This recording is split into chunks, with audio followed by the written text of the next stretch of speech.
Buenos días. Bienvenidos a la Cátedra Abierta UDP, una instancia en homenaje al escritor Roberto Bolaño.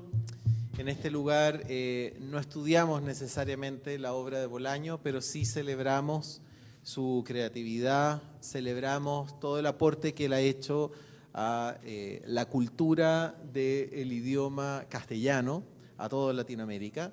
Y por esa razón nosotros invitamos a distintos creadores, a personas que pueden venir a exponer cuáles son las razones que motivan su obra. Y también invitamos a escritores que puedan establecer un diálogo con nuestros invitados. Una vez al año nosotros recibimos a una persona de Chile, el resto del año por lo general son, bueno, como ustedes saben, escritores y creadores de distintas partes del mundo. Y este año tenemos el honor de tener con nosotros a Gabriel Rodríguez. Él es un autor de cómics de bastante prestigio, de un prestigio internacional.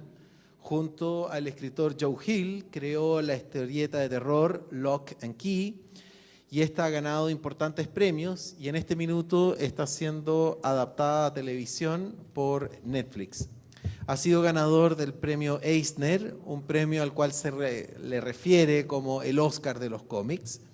Y este premio lo obtuvo por la creación Little Nemo, Return to Slumberland, y también ha trabajado en DC Comics, en las aventuras de Superman, y su actual proyecto es Sword of Ages, una serie de aventuras fantásticas, donde en este caso es Rodríguez el creador, el escritor y también el ilustrador de esa serie. Y para poder conversar con él, tenemos nosotros a Álvaro Bizama, que es un escritor, crítico, también profesor y muy querido en esta casa de estudios porque dirige la Escuela de Literatura acá. Es autor de las novelas Caja Negra, Música Marciana, Estrellas Muertas, Ruido, Taxidermia, El Brujo. Y además también es autor de libros de ensayos, tales como 100 libros chilenos y también el libro Televisión. Ha ganado muchos premios, entre ellos está el de Municipal de Literatura, el premio también de la Academia, otorgado por la Academia Chilena de la Lengua, ese fue por el libro Estrellas Muertas, y también el premio a la mejor obra en el género de novela, otorgado por el Consejo Nacional del Libro, eso fue por el libro Ruido. Actualmente escribe en el diario La Tercera, dirige, como dije, la Escuela de Literatura y acaba de publicar una nueva novela, esta es en Alfaguara y se titula Laguna. Y con ustedes dejo a Álvaro Bizama.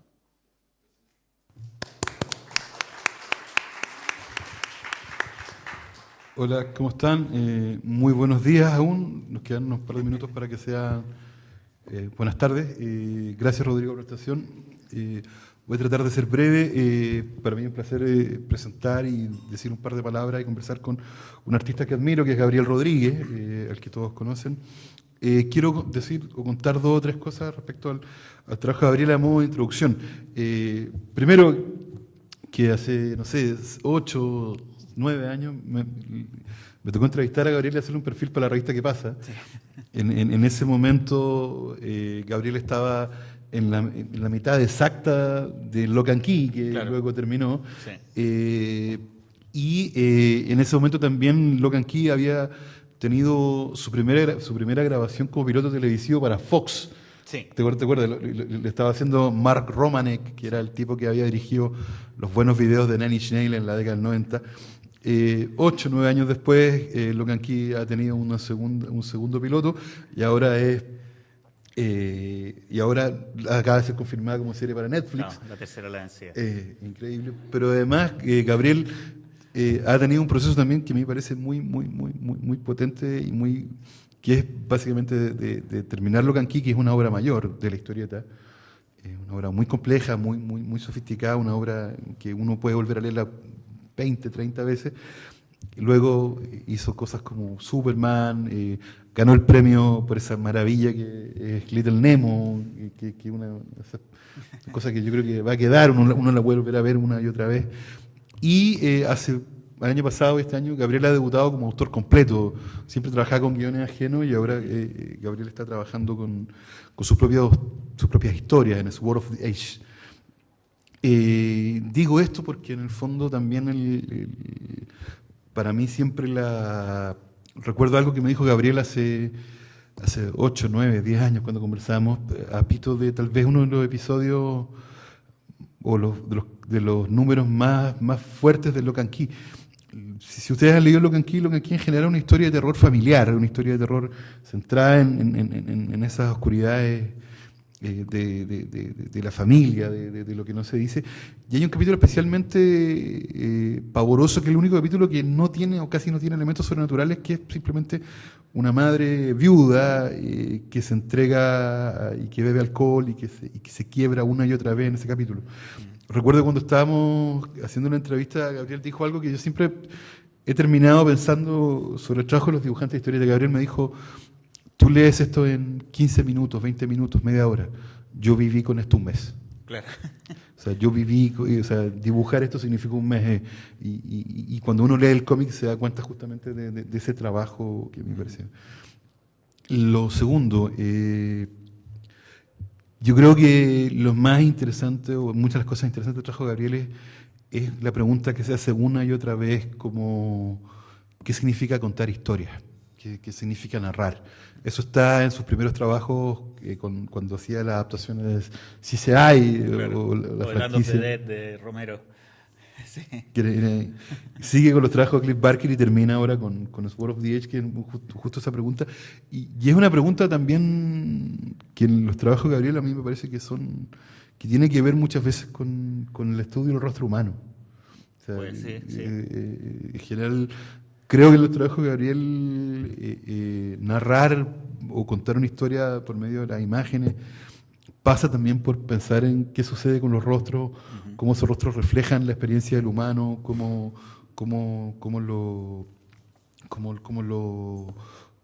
son capaces de ahondar en ese misterio y en eso que justamente nos cuesta muchas veces desde el mundo de la literatura poder entrar. Yo creo que su trabajo en Lock and Key, en Nemo, en Sword of Age, es justamente la pregunta de qué significa contar historia a partir de esa experiencia humana. Y no puedo dejar de pensar, para todos los que somos acá y que venimos de la literatura, que Lock and Key, sobre todo a partir de su segundo arco, es una gran reflexión sobre Shakespeare y la tempestad. Entonces, hay un trabajo muy potente sobre los fantasmas o las sombras, justamente también de la literatura en el campo de la historieta. Estas son palabras introductorias, pero quiero pensar que la conversación que vamos a tener va a tener que ver con el hecho de contar historias o el hecho de narrar. Va a tener que ver, bueno, en primer lugar, 1.000.000 de gracias a la Escuela de Letras de la Universidad Diego Portales, a toda la gente que hace posible esta cátedra. Encuentro que es un honor estar aquí para mí y creo que es particularmente importante en tiempos como los de ahora establecer espacios donde discutamos de creatividad y de las posibilidades de la creatividad. Creo que la única forma cierta de crear cualquier tipo de riqueza para la experiencia humana parte por el desafío de tomar la nada y convertirla en algo. Partir de una página en blanco y terminar construyendo un libro donde una persona puede tener una experiencia sensorial, involucrarse con una historia, descubrir a través de un momento de silencio en su propia intimidad, lanzarse a imaginar un mundo imposible. Creo que es algo que hay que rescatar, que hay que potenciar y que al final ese tipo de experiencia, si bien sea algo a lo que no te vas a dedicar el resto de tu vida, forme parte de la forma en que tú entiendes el mundo. Creo que esa es la única forma de generar nociones reales de lo que es compartir cosas, de lo que es generar cosas, de lo que es crear algo para que otros lo disfruten, de lo que es interactuar en algo que nos haga más, que nos dé un contacto con nuestra propia intimidad y con la intimidad de los demás en una forma interactiva, entretenida, emocionante, apasionante y que gatille inquietudes en cada uno. Creo que al final la gran responsabilidad que tenemos los que nos dedicamos a cualquier labor creativa es detonar en los demás el interés por tener curiosidad, por descubrir cosas, por explicarse cosas y por inventar fantasías, que al final es lo que enriquece la vida desde distintos puntos de vista. ¿Qué es contar historia? Es algo que uno se pregunta todo el rato cuando se dedica a esto, porque al final es algo que no tiene ningún sentido y tiene todo el sentido. El oficio del cómic es de los pocos oficios que si uno no los analizara en forma cuerda, puesto en una planilla Excel, si uno considerara todo lo que se invierte a la hora de crear un cómic para lo que se termina produciendo, es algo que no tiene en absoluto sentido. O sea, es económicamente un desastre, es lento, el manejo logístico de producir un cómic es una pesadilla. Los editores viven con úlcera porque están sometidos a todos los vaivenes y los caprichos de los autores. Los autores nos obsesionamos con cosas que nos quitan el sueño, nos quedamos trancados en tonteras. O sea, yo siempre he escuchado el cuento de cuando Travis Charest dibujó Las armas del Metabarón, uno de los libros del Metabarón para humanoides. Es un dibujante norteamericano que estaba trabajando con un guión de Jodorowsky en ese momento. Sí, sí. Y Charest creo que se comprometió a sacar ese libro en 6 meses y lo terminó sacando como en 6 años y tampoco lo terminó, lo tuvo que terminar otro dibujante porque el tipo llegaba a un momento en que, no sé, se estuvo obsesionado con cómo dibujar la bota del Metabarón en una viñeta en la que estuvo trabajando una semana en la bota, por ejemplo, y no había nada que hacer, digamos, y el editor terminó colapsando, pero al final el libro se completó y salió. Pero esas son como imponderables que hay en esto y que todo al final tiene que ver con cómo uno hace que la historia cobre vida. Para mí una de las cosas más fascinantes que tiene el hacer cómics es darse cuenta que para el lector, una vez que logra involucrarse con una historia, esos personajes que no son más que rayas de tinta en un papel con color digital, son personas, les transmiten emociones, les comunican cosas, les hacen cuestionarse cosas íntimas. Y uno que está todos los días partiendo ese proceso desde la hoja en blanco, darse cuenta que se es capaz de detonar eso, provoca un impulso creativo muy fascinante. Esta presentación yo la quiero dividir básicamente en 2 partes bien didácticas, por así decirlo.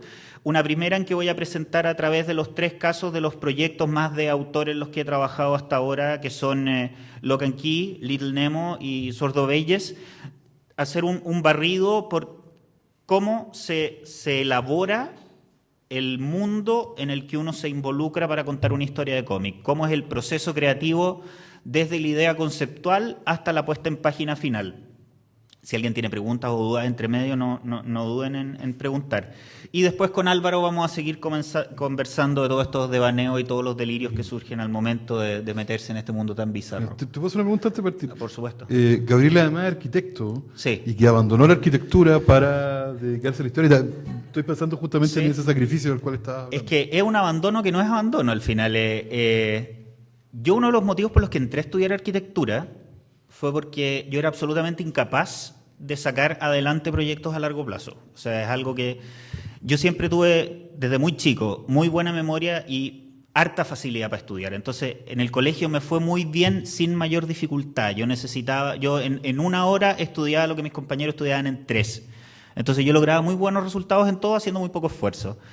Pero cada vez que yo, siendo chico, traté de empezar a hacer una historieta, nunca pasé de la página 3. Porque me aburría, me frustraba, no quedaba como yo quería, qué sé yo. Nunca fui capaz de sacarlo adelante. Y cuando llegó la hora de elegir una carrera, arquitectura me llamó la atención por 2 motivos. Uno, que era que tenía digamos, un árbol académico súper diverso. O sea, uno tenía desde ramos más bien científicos hasta cosas creativas bastante sueltas. Y 2, porque te obligaba todos los semestres a dedicar 4 meses a un proyecto que tenías que desarrollar por etapas y demorarte y tomarte el tiempo y repensarlo. Y ese fue un ejercicio de autoformación que para mí fue fundamental para lo que ha sido el resto de mi vida. O sea, yo enfrento los proyectos de cómic con la misma lógica con la que aprendí a enfrentar los proyectos de arquitectura y me he dado cuenta además de que hay muchas cosas que yo aprendí del espacio, de las formas de representación, de las formas de construcción de un escenario para que se desarrolle una historia que tiene mucho que ver con mi formación de arquitecto. O sea, no en vano, tanto para Lock and Key como para Sword of Ages, en que hay ciertas escenografías que son muy importantes para algunas secuencias de la historia. En el caso de Lock and Key aún más evidente porque la casa, Key House, es un personaje más de la historia. Yo los desarrollé como proyecto de arquitectura, entonces lo primero que hice en el caso de, bueno, lo voy a mostrar después, es que hice un proyecto de arquitectura de X-House, hice un modelo 3D que usé como referencia para hacer todas las perspectivas, terminé desarrollando la planimetría completa de la casa, y de hecho el año pasado cuando empezaron la preproducción del piloto para Hulu con Andy Muschietti, lo primero que el director de arte me pidió es: ¿me puedes dar los planos de arquitectura de la casa? Porque queremos hacer la casa y queremos adaptarla en base a tus planos. Entonces, mi pega como arquitecto es algo que me ha ido acompañando en el mundo del cómic ineludiblemente y creo que ha enriquecido ese trabajo creativo.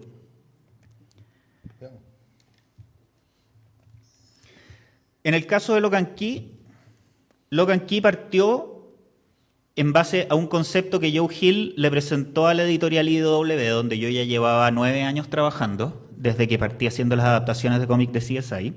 El fundador de IDW, que era en ese momento el publisher de la editorial, Ted Adams, había leído una recopilación de cuentos de Joe, que se llamaba Fantasmas del siglo XX. Y le habían encantado varios de los cuentos. Llegó al libro a través de una recomendación del blog de Neil Gaiman, que él lo seguía ahí para buscar recomendaciones. Y Neil Gaiman me había puesto ojo con Joe Hill, lanzó esta recopilación de cuentos, el tipo es muy bueno, va a dar que hablar. Y la cosa es que IDW contactó a Joe en principio porque querían decirle: queremos adaptar 4 o 5 de tus cuentos en formato cómic. Y lo que no sabían ellos es que Joe era un ñoño recalcitrante, obsesionado con los cómics desde que tenía como 6 años. Se había leído cuánto cómic de terror se había publicado y de superhéroes también.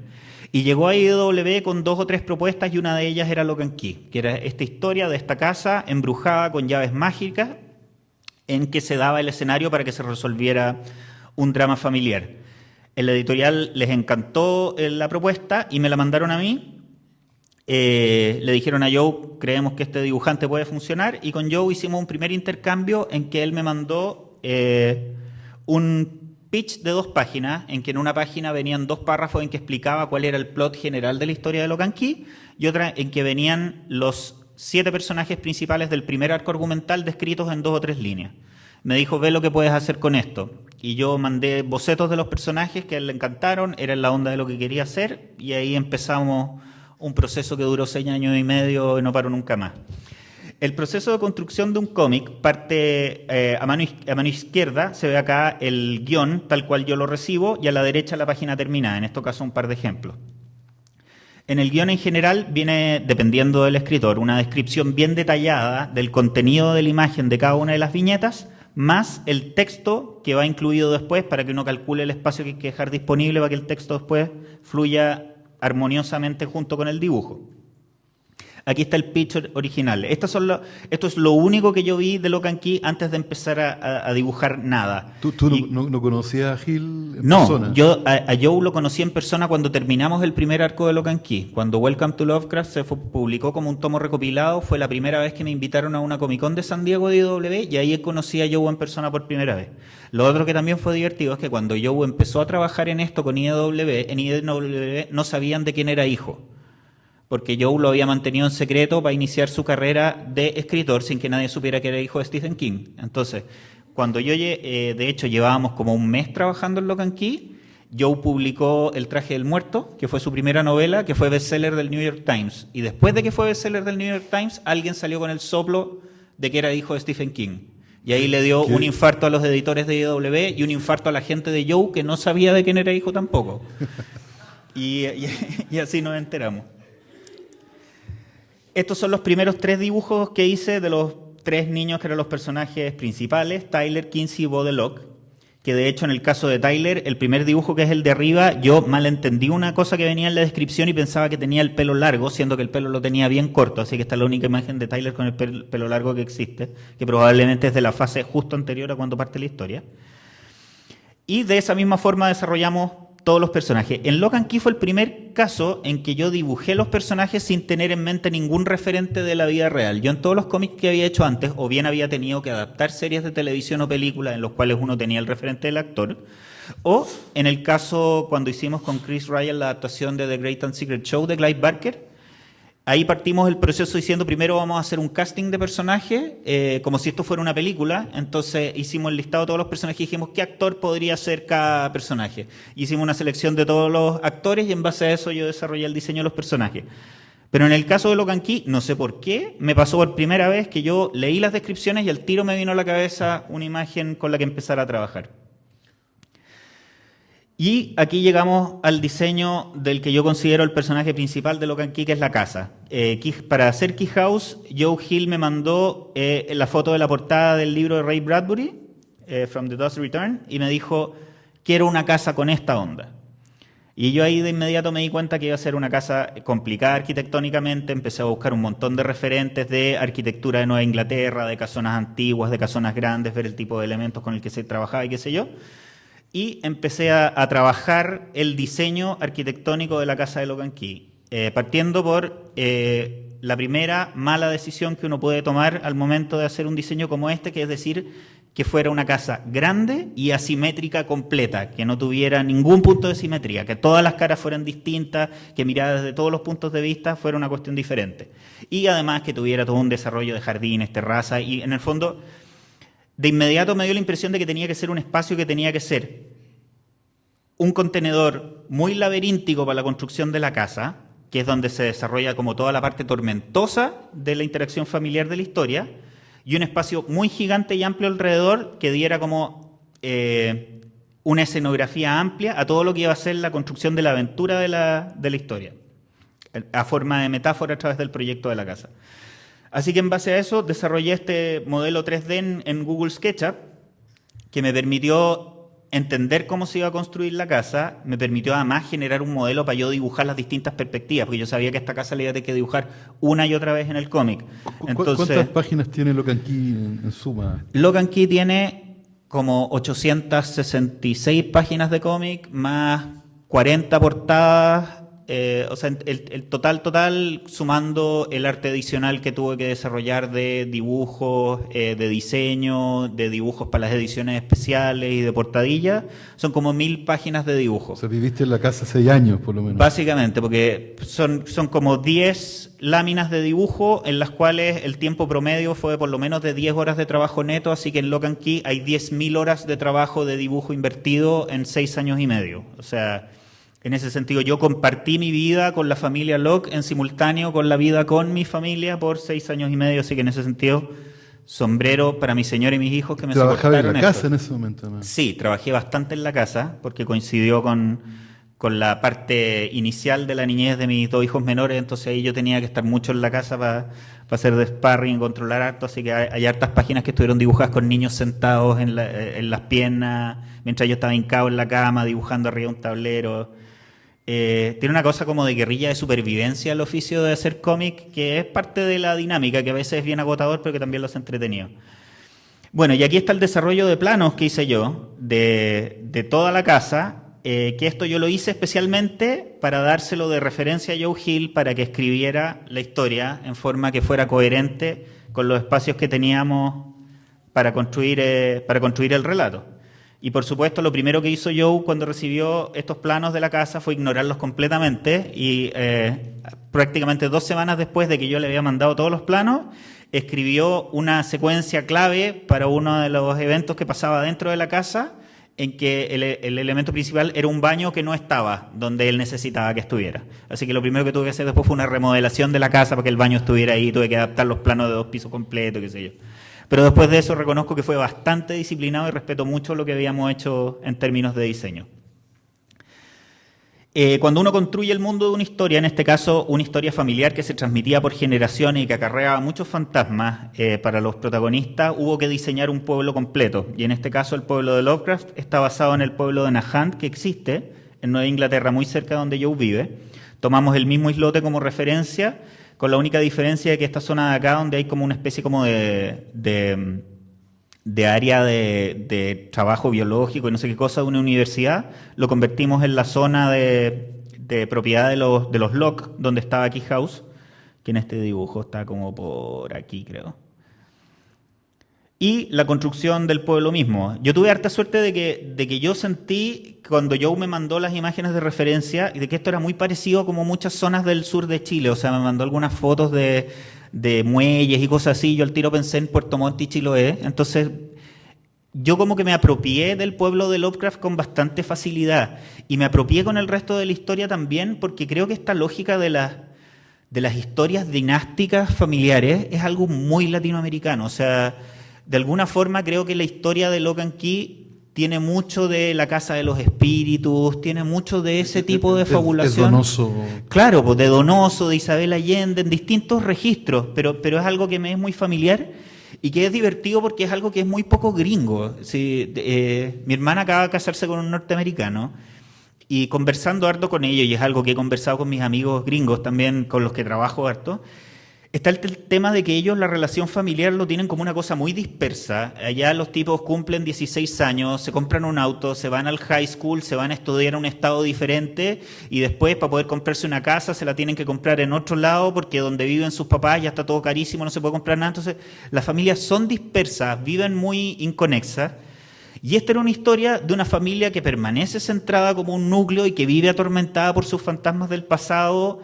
Y eso creo que es algo que me es mucho más familiar a mí como contexto cultural de lo que es para ellos. Ahora, yo entiendo que en el caso de Joe, siendo hijo de quien es, el concepto de la dinastía, de acarrear un nombre, de recibir una herencia, es algo que le es muy propio a él en lo personal. Entonces creo que en ese sentido su experiencia personal y mi experiencia cultural engancharon muy bien para entre los dos darle vida al mundo de esta historia. Además, Lock and Key es una serie sobre la ausencia del padre. Absolutamente. Sobre un padre sobre la ausencia del padre, que... sobre los problemas con el alcohol, etcétera, sobre problemas de identidad, de cómo creas tu identidad cuando te llevas la mochila de una dinastía muy pesada en los hombros.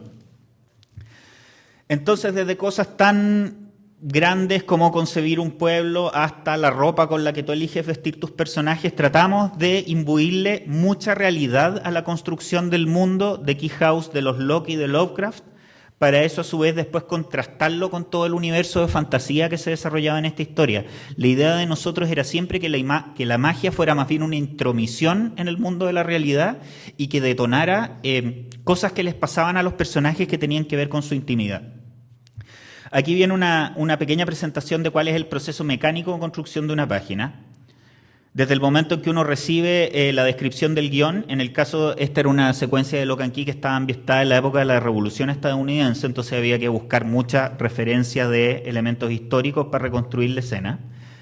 Entonces viene primero la etapa de documentación, después la etapa de composición y puesta en página, y después el proceso mismo de construir la página en sí. En este caso, era una escena que era bastante compleja porque era en una viñeta había que combinar como 4 o 5 escenas distintas desde la ubicación de la casa, que en este momento estaba incompleta, entonces era una versión más pequeña de la casa de Lock and Key, lo que hacían los soldados mientras estaba sucediendo esto, la ejecución de los papás de los personajes protagónicos y las reacciones que detonaban las personas que estaban atestiguando este momento del relato. Entonces así es como paso a paso se va construyendo el trabajo de reconstrucción de escena, composición, para llegar a la construcción de un momento narrativo en que tiene que transmitir emoción, clima, ambiente, contenido histórico. Gabriel, y en ese punto una pregunta. A diferencia de otros dibujantes y de otros guionistas, de otros dibujantes, tú trabajas de modo artesanal en el sentido con lápiz, papel. Sí, ¿No te has pasado lo digital? No, yo lo único que trabajo en digital cuando lo hago es el color, porque eso es, en verdad es una herramienta que permite desarrollar cosas muy sofisticadas en poco tiempo, el coloreo digital. Pero para el dibujo yo sigo funcionando con papel y lápiz por 2 motivos. Uno, porque me di cuenta que me demoro lo mismo dibujando en digital y en papel. Y cuando uno dibuja en papel, además de hacer la página, tú te quedas con el original. En general la industria del cómic funciona con que uno hace el dibujo, escanea el archivo, lo manda, eso se usa para publicación, pero el dibujo original queda como tuyo, digamos. Y habitualmente tus originales, yo recuerdo, no eran originales grandes, eran originales más bien pequeños en relación a los tamaños de otros dibujantes. Sí, pero eso fue un ejercicio fallido, que diría yo, porque yo, tratando de dibujar más rápido, cuando estaba dibujando Lock and Key, reduje el tamaño de los originales pensando de que le iba a poner menos detalle a los dibujos. Y después me di cuenta que terminaba dibujando la misma cantidad de información, pero más en chiquitito, entonces lo hacía más difícil todavía. Con lápices más chicos. Casi. Así que de hecho para Little Nemo y para Sword of Ages volví a trabajar en un formato más grande. Y aquí hay algunas páginas en que se ve el desarrollo narrativo de Lock and Key mismo, con distintas Ahí está La Tempestad. Exactamente, la tempestad está acá en la obra de teatro de Shakespeare. Este es un spoiler escondido, por así decirlo, porque Joe puso esta escena muy al comienzo de la historia y de alguna forma esto resume lo que fue el desarrollo de los capítulos finales de Lock and Key. Pero a mí también me pasaba cuando leía Lock and Key que cuando aparece La Tempestad, que aparece al comienzo del segundo arco, Sí. El cómic que estábamos leyendo, que era un cómic de terror un poco más bien clásico, La Casa Sí. Embrujada, se transforma o sea, primero cambia completamente la escala de los acontecimientos, se transforma en un cómic sobre el pueblo completo o la escuela completa, y segundo, empieza a tener una suerte de fantasmagoría literaria detrás que Sí. es La Tempestad y de pronto el cómic empieza a crecer. A mí me parece que cuando estaba leyendo Lock and Key, esa viñeta específica que está atrás es una viñeta que en el fondo cambia el eje, cambia como la escala de lo que estábamos leyendo. De hecho, para mí esta es como la viñeta clave de Lock and Key, porque lo que pasa es que hay casualidades que van aportando cómo se desarrolla una obra. Cuando nosotros hicimos Welcome to Lovecraft, no sabíamos si íbamos a poder hacer la historia completa que queríamos hacer. De hecho, Joe había engañado al editorial y les había dicho, si nos va mal con el primer arco, yo en un segundo arco de 6 números puedo cerrar toda la historia en forma más o menos decente, lo que era absolutamente imposible. Pero ya cuando partimos en el segundo arco, los lectores habían respondido bien al primero y supimos que íbamos a tener el espacio que necesitáramos para contar la historia completa. Entonces creo que no es casual que en ese momento haya aparecido esta escena, que fue decir, ok, ya que ahora tenemos permiso, esto va a crecer así. Y en el fondo se sumaron dos cosas aquí. Uno, establecer como una declaración de principios de la escala con la que nosotros queríamos hacer crecer esta historia. Y dos, con algo que me contó Joe cuando estábamos trabajando en los guiones de Lock and Key, en que me dijo, yo entendí cómo escribir cómics, porque escribir un número de cómic es como escribir un soneto de Shakespeare. Y eso le permitió a él como literariamente meterse en su cabeza qué es lo que quería hacer a la hora de narrar la historia de Lock and Key. ¿Leíste tú La Tempestad en ese momento? Yo no la quise leer porque no quise influenciarme. Yo leí La Tempestad después y me hizo mucho sentido, pero yo en ese sentido traté de tomar el trabajo de Joe como la referencia literaria más, digamos, restrictiva para yo mi trabajo gráfico hacerlo lo más abierto y libre posible. Otra cosa que nos ayudó mucho al desarrollo de Lock and Key fue que pudimos construirlo como temporadas de una serie de televisión. Entonces nosotros hacíamos el primer número y ahí nos tomábamos, que de hecho en el caso del primero fue una pausa forzada, porque yo terminé el primer arco de Lock and Key y tuve que hacer un one shot con el que estaba comprometido de Clive Barker, bien experimental que hicimos, que se llama Seduce. En 3D, yo... Sí, que era un cómic que después se imprimió en increíble. 3D para poder mirarlo. Sí, es una de las cosas visualmente más raras que he hecho. Pero ya que tenía esa pausa forzada, con Joe la usamos para discutir qué es lo que queríamos hacer en el volumen siguiente, qué tono le queríamos dar al libro, qué tipo de escenas íbamos a incluir. Y esa fue una dinámica con la que seguimos trabajando el resto de la serie. Cada vez que terminábamos un arco de 6 números, nos tomábamos un par de semanas para discutir qué es lo que queríamos hacer con el volumen siguiente. Cuál era el tono que le queríamos dar, qué tipo de portadas íbamos a hacer, cómo íbamos a cortar los capítulos entre sí, etcétera. Entonces, por ejemplo, ahí pudimos debatir al tiro una cosa que íbamos a hacer en el tomo 3, que era Crown of Shadows, en que cuando llegáramos al momento del clímax de la secuencia de aventura en ese momento, íbamos a tener una revista que iba a ser prácticamente la revista completa, puros splash page completos con la batalla de Tyler gigante contra el monstruo de sombras de Dodge. Y eso es algo que habíamos discutido 5 meses antes. Entonces era bien divertido el proceso de ir haciendo esto, como una vez que teníamos claro qué es lo que queríamos hacer, era un proceso como de ir llegando de a pasos bien lentos y pausados a esos momentos que habíamos planificado con anterioridad. Y también el proceso era cuando yo me acuerdo de haber seguido la serie mes a mes, que era, y uno podía apreciar cómo iban cambiando los rostros de los personajes. Partían con una caracterización mucho más caricaturesca, mucho más eso amable, fue una decisión, volverse mucho más real. Es una decisión tuya en el fondo. Sí, porque, a ver, yo estaba consciente cuando empecé a dibujar Lock and Key de que yo sentía que mis herramientas de narrativa de cómic estaban súper pulidas para lo que yo quería hacer, pero yo sentía que todavía mi dibujo tenía que evolucionar más. Entonces aproveché esa debilidad de frentón y me aboqué a empezar a dibujar la historia con un estilo en apariencia más infantil, más exagerado, más caricaturesco, para asegurarme que los personajes iban a poder dar el rango emocional que necesitaban dar para la historia.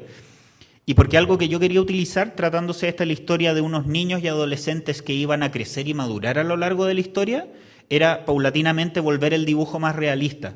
Cosa de que cuando uno llegara al final de la historia, los personajes a ojos vistas del lector hubieran crecido. Y es algo que funcionó bastante bien y que de hecho varios lectores después comentaron.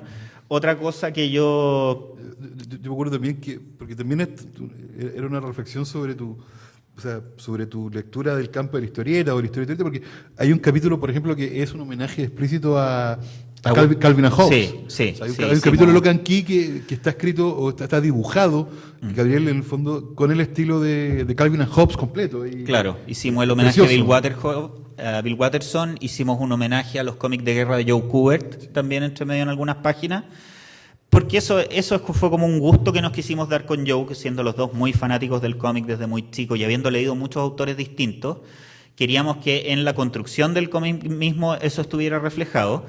Y además porque nos servía como una herramienta para contar la historia que queríamos contar. En ese sentido, como que tratamos de maximizar el potencial de lo que el cómic como formato te permite a la hora de contar una historia. Y eso habla mucho de la habilidad de Joe como escritor.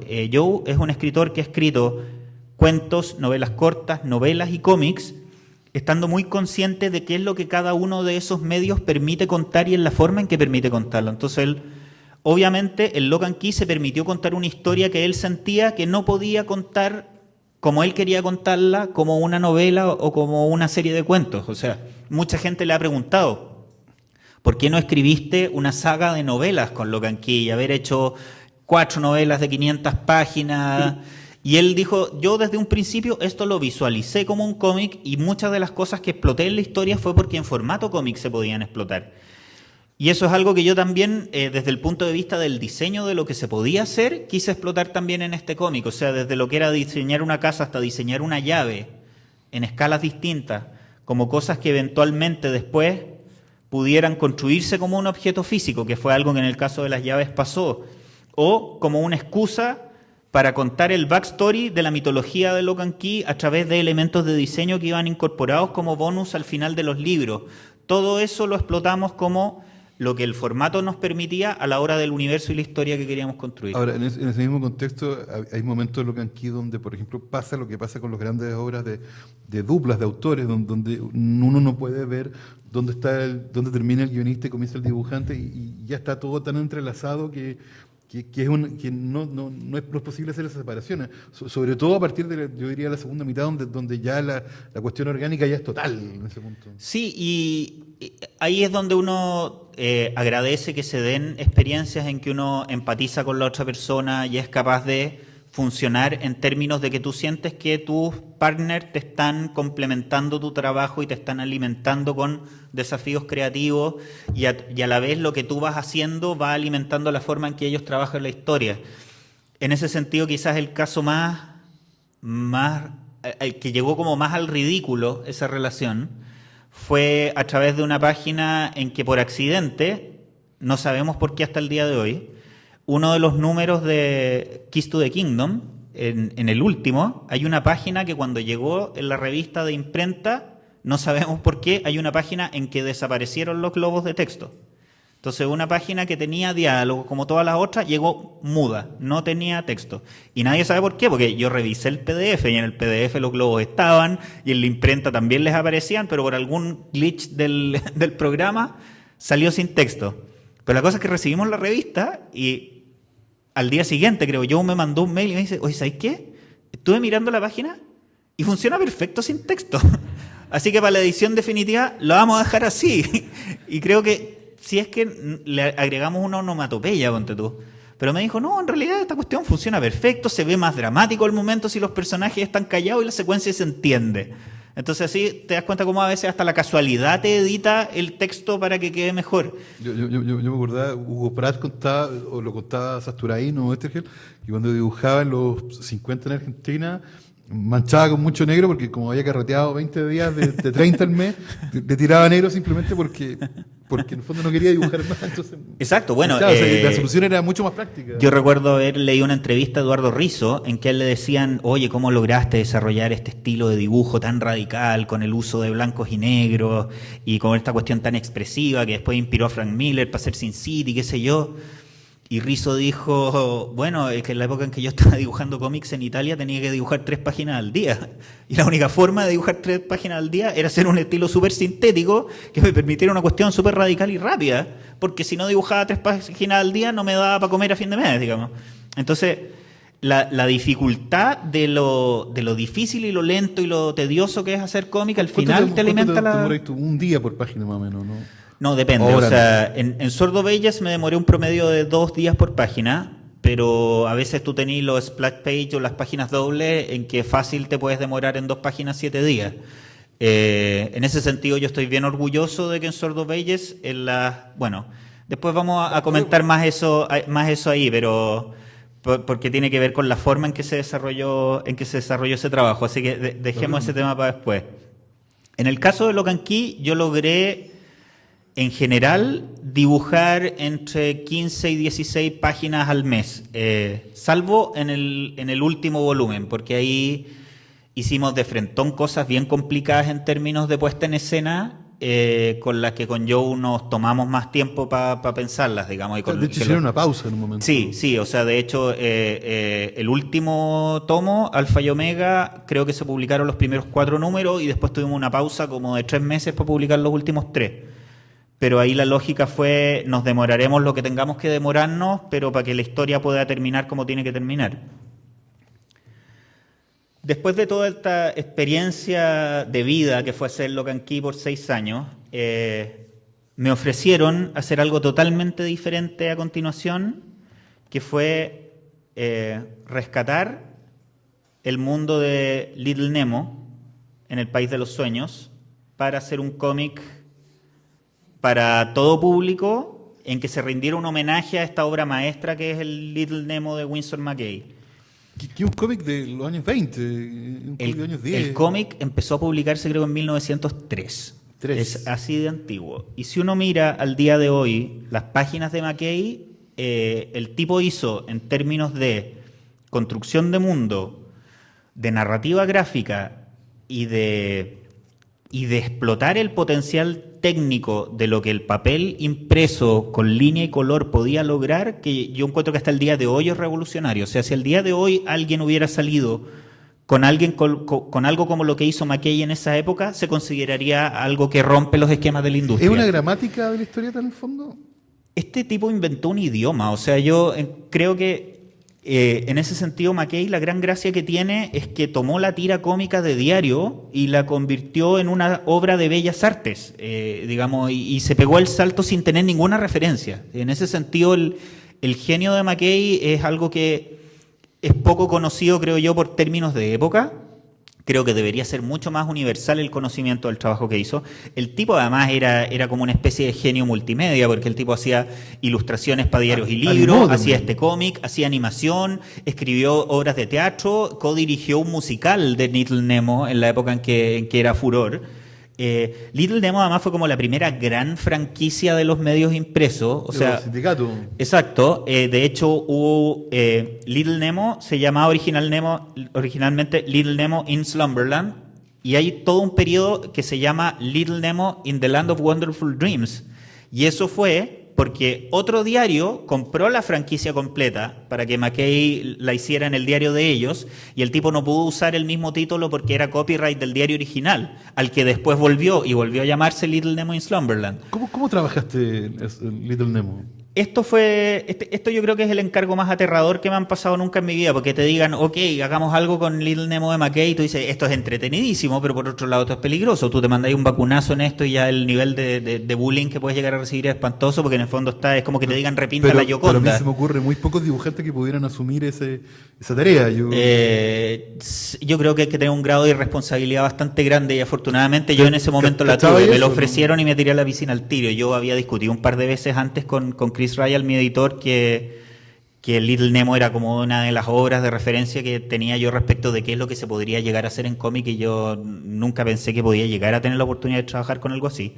Y tuvimos además la tremenda suerte de que el escritor a cargo de este proyecto fue Eric Shanower, que es también escritor y dibujante de cómics, hace las dos cosas muy bien. Y este tipo era fanático de Little Nemo. O sea, él te podía decir de memoria las fechas de cuándo aparece qué personaje, en qué tira, y en cuántas se publicó, y en qué orden van todos. O sea, él tenía metida en la cabeza la cronología de este mundo completo. ¿Cuánto tiempo estudiaste el Little Nemo original? Yo creo que me tomé un periodo como de 2 meses solo en estudio y diseño de personajes. Y cuando partimos este proyecto, en la misma editorial, lo concebimos como un proyecto lento que iba a ser publicado en ritmo bimensual porque sabíamos que nos estábamos metiendo en algo complicado y que no podía quedar mal.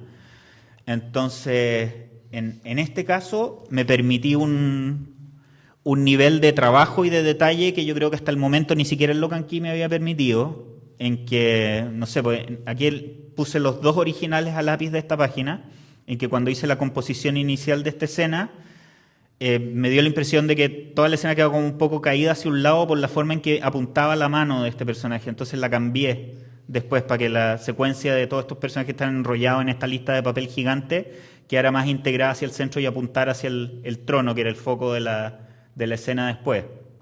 A este personaje también le cambié la mano ahí y agregué más detalles después. Este fue un proceso extremadamente lento. Yo creo que en Nemo me demoraba un promedio de 3 días por página.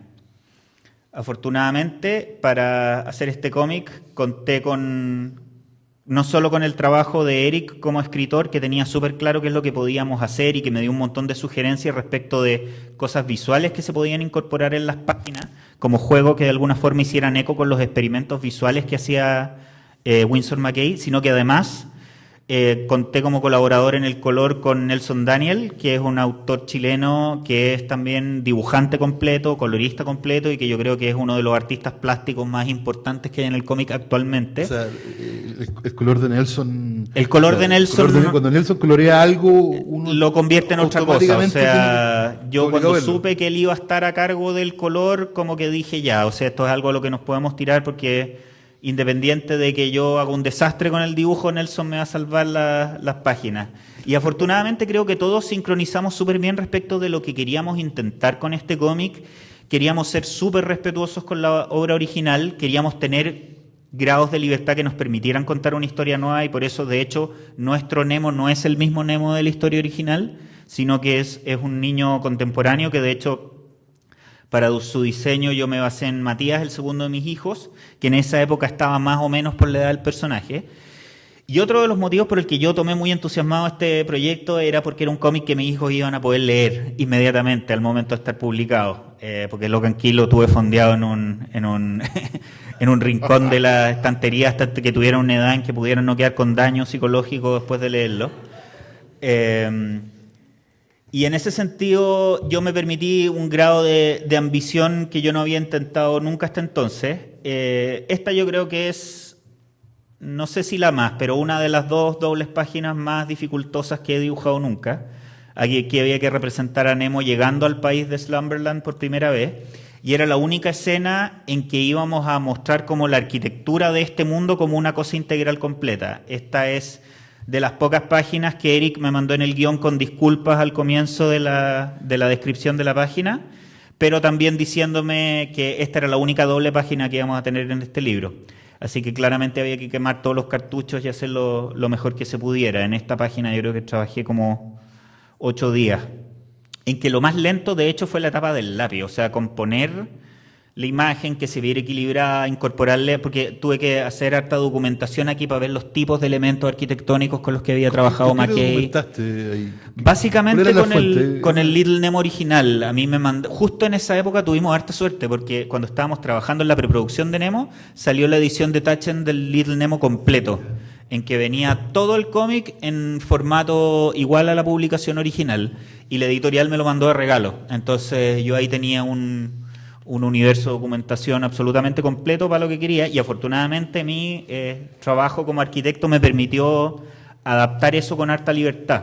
Oye, y una pregunta, ¿cómo trabajas con las referencias? Porque son diversas, vas a la internet, revisas libros viejos, ¿Tienes enciclopedias, atlas? Porque Busco todo lo que pueda servirme. O sea, en ese sentido yo uso mi biblioteca de cómics de referencia, hago mucha navegación en internet y me hago en un comienzo archivos completos separados por carpetas de referencias para diseño de personajes, referencias arquitectónicas. Trato de ser bien, en eso agradezco la formación de la escuela, trato de ser bien metódico a la hora de hacerme como un mapa de referencias de todo lo que pueda necesitar.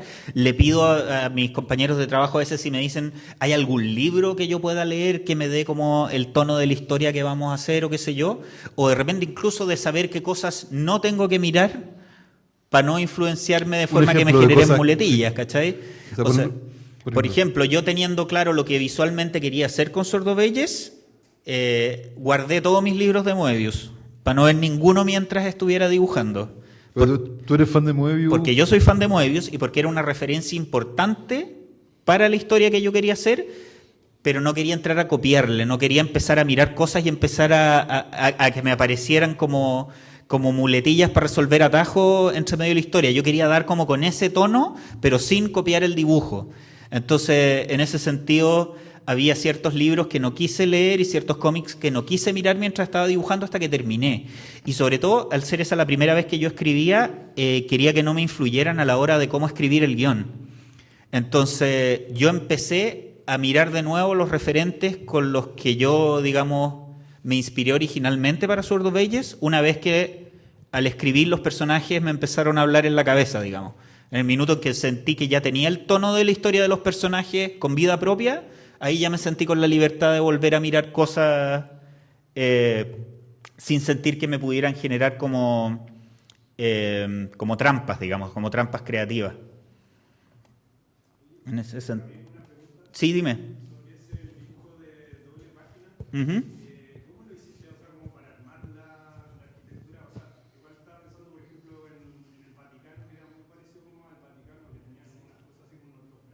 Sí.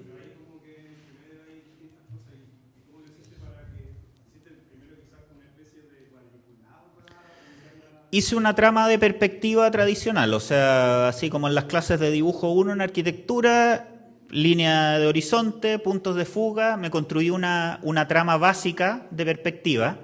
En función de eso, después yo hago un dibujo a mano en que respeto lo más posible esa trama básica, pero lo que pasa es que la trama inicial trato de ponerle la menor cantidad de líneas posible cuando tengo que hacer un dibujo muy detallado, cosa de al hacer el dibujo no confundirme entre lo que es el dibujo y la trama. Entonces hago ahí como un primer boceto de la perspectiva y una vez que tengo ese primer boceto hecho, empiezo de nuevo con los puntos de fuga a corregir como todos los errores de perspectiva que pudieran haber en el dibujo, pero ya en función del diseño que yo quiero hacer. Y así hago el dibujo definitivo. Por eso en esa perspectiva en particular, yo en el entintado me demoré 2 días nomás, pero en el armado a lápiz me demoré como 4 o 5, porque fue súper lento porque tenía que ir espacio por espacio diseñando la continuidad espacial de toda la parte del... A ver, voy a volver al dibujo para que se entienda.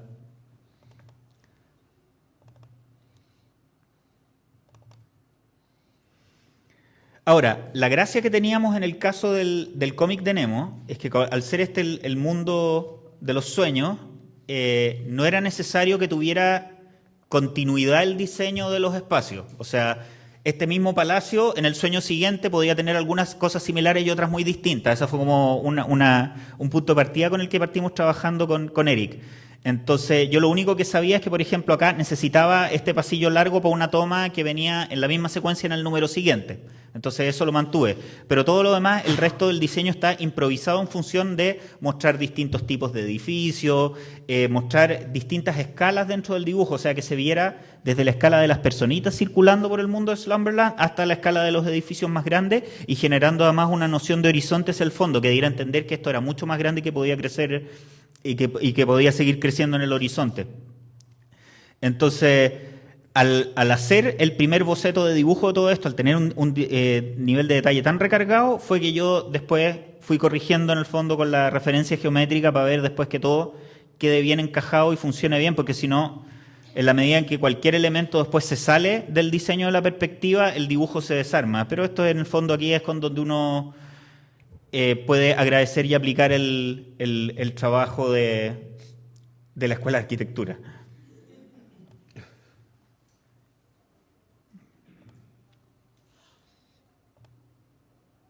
En el caso Sordo Belles, por ejemplo, en que hicimos un trabajo de investigación y preproducción muy similar al de Locan Key, así que no voy a meterme en detalle en eso. Pero, ¿cómo llegaste a World of Age? Porque fue tu primer trabajo Sí. donde tú estás guionizando. Yo desde que terminé Locan Key, los editores de IW empezaron a catetearme, bueno, ¿has pensado alguna vez en escribir algo tú y qué sé yo? Yo tenía algunas ideas respecto de historias que quería contar, pero nunca quise largarme a escribir en ese tiempo porque yo sentía que todavía mi manejo, porque esto era algo que yo iba a tener que de frente a escribir en inglés, mi manejo del idioma todavía no me lo permitía. Y además yo sentía que todavía necesitaba carretear un poco más en términos de enfrentar desde cero la narrativa en cómic. Entonces, ahí hubo, por suerte, un par de proyectos, en especial una miniserie de ciencia ficción que hicimos con Chris Ryall, que se llamaba Onyx, que fue una serie de 4 números, en que en esa trabajamos con lo que se llama el sistema Marvel, que es que entre los dos discutíamos el argumento de cada uno de los números, en que, por ejemplo, definimos que iba a ser una miniserie de 4 números, entonces lo primero que hicimos entre los dos fue 4 páginas, en que en cada página había una descripción más o menos de qué se trataba cada una de las 4 revistas. Y después, en base a esas páginas, yo hacía una propuesta, página por página, viñeta por viñeta, de toda la acción. Y una vez que yo hacía eso, Chris escribía los textos y los diálogos encima. Es complejo. Entonces, porque, ese fue un primer ejercicio como de coescritura. ¿Te costó mucho? No me costó nada. Entonces, eso me permitió ir generando confianza ya para pensar de frentón qué historia contar escrita por mí mismo. ¿Cuándo apareció World of Age? Sordo Belles apareció, empecé a discutirlo con Chris cuando idea, estaba ¿cuándo terminando Onyx con él. Que ahí yo le comenté, yo tenía 2 historias que quería contar y una de ellas era esta, que era como hacer una revisión en clave de ciencia ficción inspirado por el Incal de Moebius y Jodorowsky del mito artúrico. Porque esto partió una vez que yo estaba discutiendo con Chris, tratamos de conseguir los derechos para hacer la adaptación en cómic del guión de Duna que hizo Jodorowsky para el storyboard de la película que nunca se hizo. El guión de 3.000, el storyboard de 3.000 páginas de Moebius. Exactamente. Lo primero que intentamos fue eso, y eso era imposible rastrear los derechos de eso porque ya estaban divididos muchas personas y se complejizó después de que se murió Moebius, además. Entonces, eso fue imposible. Y otra cosa que yo discutía en paralelo en ese mismo tiempo con Chris fue hacer una adaptación en cómic de la película Excalibur, que a mí me encanta. La de Burman. La de Burman, que encuentro que es increíble la cantidad de información que metió en muy pocas escenas, que son muy contundentes, y en que además construyó un universo visual súper rico con recursos técnicos que son como el Chapulín Colorado. O sea, es increíblemente artesanal y el efecto cinematográfico pero que una película tiene muy increíble. densa de ver. Yo la Exacto. volví a ver hace un par de años atrás y no es una película amable de ver No. fuera de todos los rangos de nuestro cine de acción contemporáneo. Exacto, y es una película que nació súper rara. Eso partió de un proyecto original de Burman que quería ser El Señor de los Anillos. Como no le resultó, decidió tomar el mito artúrico y convertirlo en eso. Y a mí me encanta esa película. Yo rayo con ella y quedé obsesionado con esa forma de contar el mito artúrico. Y ahí es donde Chris como que me dijo, ¿y por qué no hacemos una mezcla de todo esto y inventamos algo a partir de esto? Y ahí me volvió la idea, también inspirada por un cómic, que fue el Camelot 3000 de Mike Barr y Brian Boland, que es como una especie de secuela en el futuro del mito del rey Arturo. Entonces yo en un principio había desarrollado la idea para Sordo Belles como una especie de secuela post-apocalíptica del mito artúrico, en esa época muy influenciado por Mad Max Fury Road. Y de repente, cuando empecé a escribirlo, me di cuenta que al ser una secuela tenía como montones de cortapisas y cosas en las que estaba atrapado. En ese sentido nos basamos en una idea que es parte del mito artúrico original y que es lo que Boland y Barr tomaron para hacer Camelot 3000. Porque Barr es un experto además en el mito artúrico. Exacto, que es esta idea de que se supone que cada vez que la historia lo necesite, de alguna forma el rey Arturo y la mesa redonda van a resurgir. Entonces, por eso Camelot 3000 es una secuela en que todos estos personajes clásicos se reencarnan de nuevo en alter egos del futuro. Entonces, yo partí pensándolo esto como una secuela aún más en el futuro, pero ahí dije, si esta lógica de este mito es esa, entonces el rey Arturo puede perfectamente no haber sido el primero. Y ahí se me ocurrió la idea de hacer el mito de Sword of Ages, de esta misma espada, incluso antes de que se llamara Excalibur. Y que estuviera el primer portador de la espada, que no fue el rey Arturo, sino que fue Avalon, que es esta aventurera que yo creé para el primer arco. Y me di cuenta que al pensarlo como precuela, los grados de libertad que tenía eran muchísimo mayores que pensándolo como una secuela. Así que en vez de hacerlo, no sé, 5.000 años en el futuro, decidimos hacerlo 50.000 años en el pasado. ¿Cómo la escribiste? ¿La escribiste separado, el dibujo? ¿Cómo fue? ¿La trabajaste en libreta? Ahí tuve que ¿Cómo fue ese proceso? Sí, la decisión creativa de... Bueno, voy a dejar circulando las imágenes de Sword of Ages para que tengan una... Bueno, esto es... No, espérate.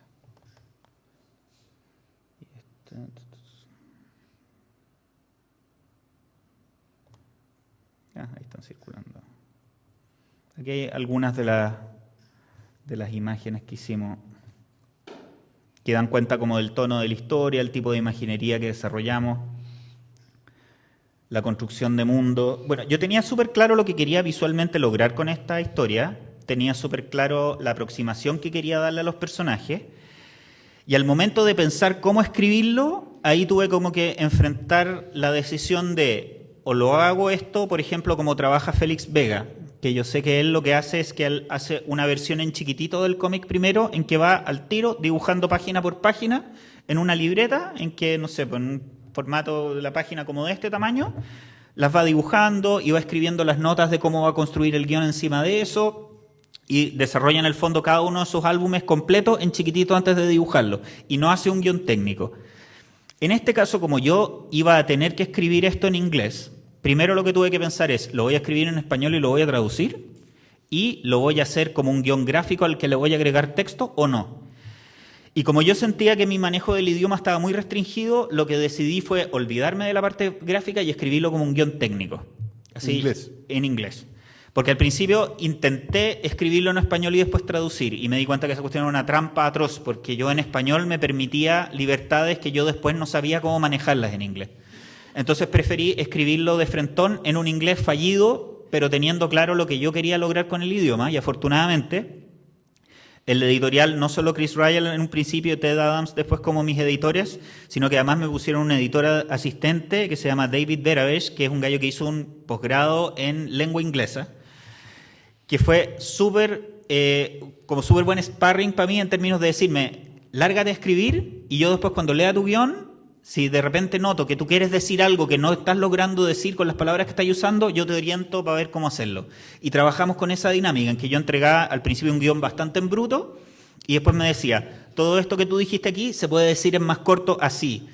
Todo esto a lo mejor si lo contamos desde otro punto de vista puede cambiar el sentido, ¿te parece o no te parece? Entonces fue un proceso para mí bastante dinámico de aprendizaje del lenguaje y de la escritura de guión al mismo tiempo. Y una de mis grandes satisfacciones al momento de hacer esto es que si bien en el primer guión yo la primera vez lo recibía como con 120 notas, ya el último lo recibí como con 21, ¿sí? Entonces y ahí yo ya me sentí bastante, creo que pasé la línea del 4 ya a partir del tercer guión. Pero en el fondo para mí fue un proceso súper interesante porque eso me permitió focalizarme en construir el mundo interno y en la voz de los personajes en forma súper intensa en la fase de escritura. Estábamos hablando hace un rato. Fue un proceso bien azaroso, porque me pasó eso que te dicen que pasa cuando estás escribiendo, que es que tú partes escribiendo y tratas de darle forma a los personajes y de repente los personajes te empiezan a hablar en tu cabeza y tú los empiezas a escuchar y te empiezas a dar cuenta de que tomas decisiones de escritura que tienen que ver con cómo los personajes debieran comportarse y no como tú quieres acarrear el plot adelante. Y en ese sentido fue como lo que yo te comentaba de que caí en mi propia trampa, porque yo en un principio, sobre todo después de haber hecho Little Nemo, me hice una lista súper clara de las cosas que yo no iba a hacer en el cómic. ¿Cómo cuáles? Como por ejemplo, no iba a hacer viñetas con más de 20 personajes adentro, no iba a hacer grandes batallas épicas, no iba a hacer secuencias de acción complicadas, no iba a hacer casting de 100 personajes y terminé haciendo todo eso. O sea, fue horrible porque dije, ya quiero hacer esta historia en que hay 3 facciones que se encuentran y qué sé yo, y cómo hago para no encontrarlos al final en una batalla épica gigantesca. No se puede, tuve que hacer la batalla épica gigantesca. Entonces, de las 100 páginas que tiene este cómic, hubo 40 que son una sola secuencia de acción en que 3 ejércitos se encuentran y hay 4 secuencias de acción que ocurren en simultáneo. Entonces, de hecho, cuando estaba escribiendo esa secuencia, que fue en la época en que yo estaba en Toronto para la filmación del último piloto de Hulu, llegó un minuto en que como que se me fue totalmente de las manos. Entonces dije, ¿cómo lo voy a hacer? Ya.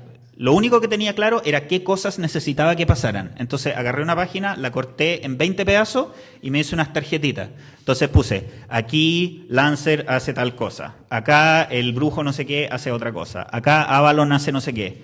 Y escribí todas las cosas que necesitaba que pasara y después con eso construí un mapa en que dije ya, esto va antes que esto va en paralelo con esto, estas 2 cosas caben en una página, estas no.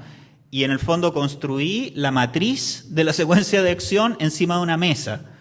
Entonces dije ya, tengo todo ordenado, tengo claro qué cosas van en simultáneo, cuáles no, cuántas me caben en página. Esto me cabe en una página, esto me cabe en 2, esto me cabe en una, esto me cabe en una, esto me cabe en una. Y así armé las páginas. Entonces lo que hice después fue eso, sacarle una foto a eso y con esa cuestión, después como referencia, escribí el guión página por página. ¿Está en Toronto? Sí, está en Toronto. Cuando Pedro Páramo, o sea, cuando Juan Rulfo hizo Pedro Páramo, hay todo un mito urbano de que estaba con otro escritor que se llama Juan José Arriola y estaban jugando ping-pong en una mesa. Entonces agarraron el manuscrito de Pedro Páramo y lo tiraron arriba de la mesa de ping-pong y lo desarmaron. Entonces justamente el orden de Pedro Páramo obedece justamente un poco a esa imagen de la mesa con las tarjetas, a esa novela desarmada sobre esta mesa de ping-pong que se rearmó justamente con este orden que tiene al final. Esa cuestión del armar y rearmar, yo como que se me vino a la cabeza después de que vi una entrevista al director Mike Figgis cuando hizo la película Living Las Vegas, por la que Nicolas Cage se ganó el Oscar. Perfecto. Y que es basada en una novela. Entonces yo me acordaba que este gallo dijo, cuando hice la adaptación del guión, lo primero que hice fue que me compré 2 copias del libro.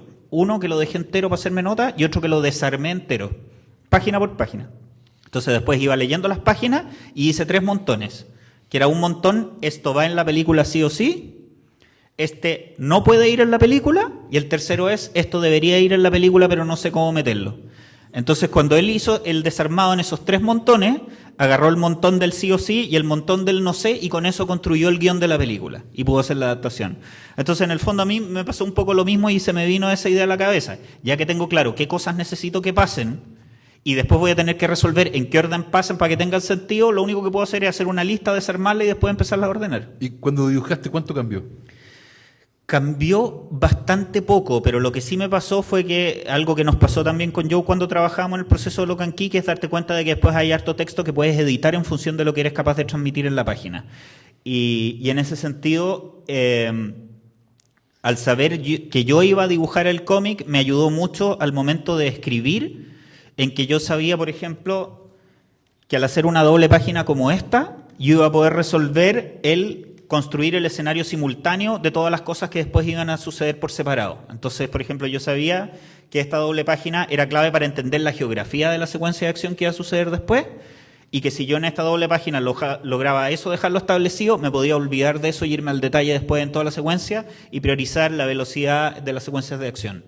Y cambiaste también en Sword, cambiaste el diseño de página, porque en el fondo son viñetas más apaisadas. Exacto. El cuadriculado de la viñeta es menos restrictivo y menos asfixiante que en Lock and Key. Exacto. Casi todo Sword of Ages funciona con viñetas horizontales, apaisadas, en que se le da mucha relevancia a la construcción del fondo. ¿Por qué tomaste esa decisión? Es una pregunta que me importa. Uno, porque al tratarse de un universo de fantasía es súper importante que construyas con la mayor completitud y credibilidad posible el entorno en el que se desenvuelven los personajes. Y ahí mi formación de arquitecto también me pena. O sea, yo sé, además, que tengo un plus en la hora del manejo de la construcción de espacio, ya sea de edificios o de paisaje.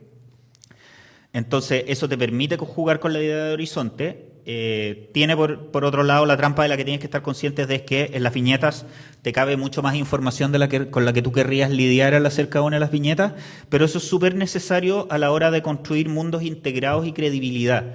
Entonces, en ese sentido, yo traté, en general, de pensar esto como la construcción de grandes formatos apaisados, en los que a veces hubiera algunos, como en el caso de elementos insertados encima, para enfocar ciertos detalles, como este de acá, por ejemplo, que es un personaje que está ahí en la viñeta predecesora. Entonces hacemos el acercamiento para ver bien qué es lo que está pasando en simultáneo. Pero traté sobre todo de privilegiar eso, porque creo que a la hora de que uno construye, creo que es una cosa que es como que tiene que ver con una cuestión atávica de cómo uno percibe la realidad, que es que cuando tú construyes el horizonte de un mundo, ese mundo se te hace creíble y habitable. Entonces yo traté todo el tiempo de que el horizonte apareciera como un personaje de Sordo Beyes.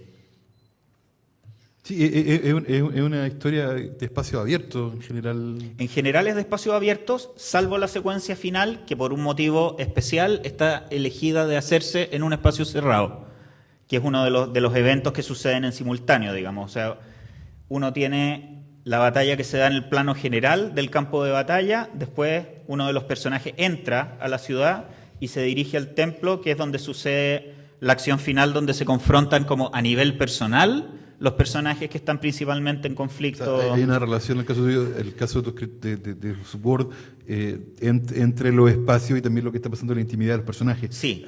O sea, siempre estuvo junto ahí. Siempre estuvo junto. Y en ese sentido es como, en ese sentido Sordo Beyes para mí es el opuesto de lo que fue Locan Key. Locan Key es una historia que se resuelve en un laberinto que es la casa y que al final representa el laberinto del que tienen que salir cada uno de los personajes que parten atormentados por sus fantasmas y su pasado. Sordo Beyes se trata al final de facciones que entran en conflicto respecto de la construcción de un mundo en el que tienen que integrarse a la larga. Sordo Beyes yo lo concebí como una historia de batallas porque quiero abordar el tema de que en general las batallas nunca las gana una facción, las gana la historia. Siempre nadie obtiene lo que quería lograr al momento de entrar en una conflagración. Todos tienen que al final decidir por qué van a dar la pelea, pero al final la pelea no la gana nadie, porque siempre van a surgir conflictos y problemas nuevos. Y por eso la construcción de liderazgos en los conflictos es tan importante, porque son los que orientan eso. Y el perfil que tiene alguien a la hora de decidir ser un líder tiene que ver con sus convicciones íntimas, con sus ideas, con sus ideales y con la visión de mundo que se tiene. Y una de las cosas que los líderes tienen que aprender es que al final sus visiones de mundo son una fantasía que choca con la realidad y es en ese choque con la realidad en que tú construís tu personalidad y tu propia historia. Entonces, es algo que es un discurso que creo que hay que construirlo de a poco y que creo que en este tipo de historias tiene que ser siempre el subtexto. Cuando uno aborda este tipo de temas como el tema en el que construye el relato, uno tiende a caer en la grandilocuencia y a generar distancia con los personajes y esto se convierte en una prédica. Entonces, la historia que yo sí quiero contar explícitamente es nada más la historia de cómo estos personajes interactúan y enfrentan sus fallas, básicamente. Esta es una larga historia de cómo cada uno de estos personajes va a tener que triunfar al final respecto de cómo asumen sus fracasos. ¿Lo seguiste escuchando los personajes cuando terminaste de dibujar la historia? Sí, porque al tiro me empezaron a surgir ideas de cómo continuarla y en ese sentido ya discutí afortunadamente el editorial están entusiasmados con este proyecto y quieren seguirlo publicando y yo creo que esto va a terminar convirtiéndose algo en extensión muy similar a Locan Key, o sea, yo esto lo visualizo como 6 libros divididos en 3 etapas, en 3 momentos históricos diferentes. Sobre los que tú vas a volver en determinados momentos. O sea, exactamente. O sea, ahora no estás en Sword. Ahora no estoy en esto, pero sí estoy escribiendo ya el tomo 2. Y en ese sentido, lo que sí quiero hacer para los volúmenes siguientes es separar la fase de escritura de la de dibujo, porque en el primero se me traslaparon. Yo estaba dibujando el 3 cuando estaba escribiendo el 4 y el 5, y en términos de productividad fue súper caótico para mí. O sea, me demoró mucho más de lo que debía el trabajo en los 2 últimos números. Así que para los volúmenes siguientes quiero tener el guión completo escrito antes de dibujar. Y otra cosa además que discutimos con la editorial es que el formato de publicación lo vamos a cambiar. No lo vamos a publicar más en formato revista, ¿no? Sino que vamos a hacerlo más estilo álbum europeo. Entonces el volumen 2 se va a publicar primero en 2 álbumes de 50 páginas y después se va a recopilar en un tomo de 100 páginas. Para completar así la misma extensión que tuvo el tomo 1. También podría cambiar eventualmente el modo de narración, ¿no? Va a cambiar el modo de narración, por supuesto, porque ahora no tengo cuadriculado, 12 viñetas. Exactamente, o sea, entonces me va a dar más grados de libertad en términos de la forma que quiero contar la historia y además nos va a permitir, ya que esto es algo que es muy lento de producir, al momento de salir editado, que salga editado con una cantidad y densidad suficiente para que sea una experiencia satisfactoria y completa para el lector. Entonces está eso por un lado y además el otro lado que es como la factibilidad que uno tiene que verle un proyecto de este tipo, que es que fue como esta historia al tiro llamó la atención en editoriales extranjeras, porque ya va a ser publicado en español, en francés y en italiano, al tiro. Entonces la idea es los volúmenes siguientes poder publicarlos en simultáneo. Como álbumes. Exacto.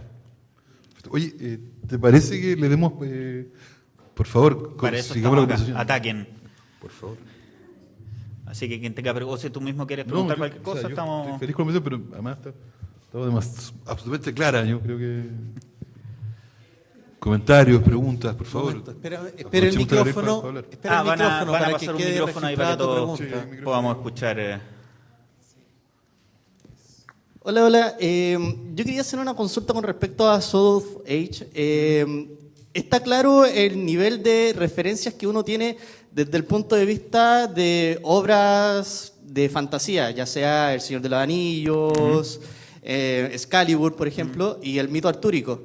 Pero también tiene harto de la esencia de obras de ciencia ficción como Mad Max, pero ¿han habido algunos otros, no sé, otras obras que hayan inspirado esto? Porque se nota mucho también el tema, bueno, Moebius, se nota harto el tema con, no sé, con la saga de Herbert de Duna, Sí. pero ¿qué otras referencias de la ciencia ficción se pueden encontrar también en esta obra? Porque son muy poquitas las que combinan fantasía y ciencia ficción, y si la misma ciencia ficción es práctica, es dura, propone temas, alguna yayita, algún spoiler.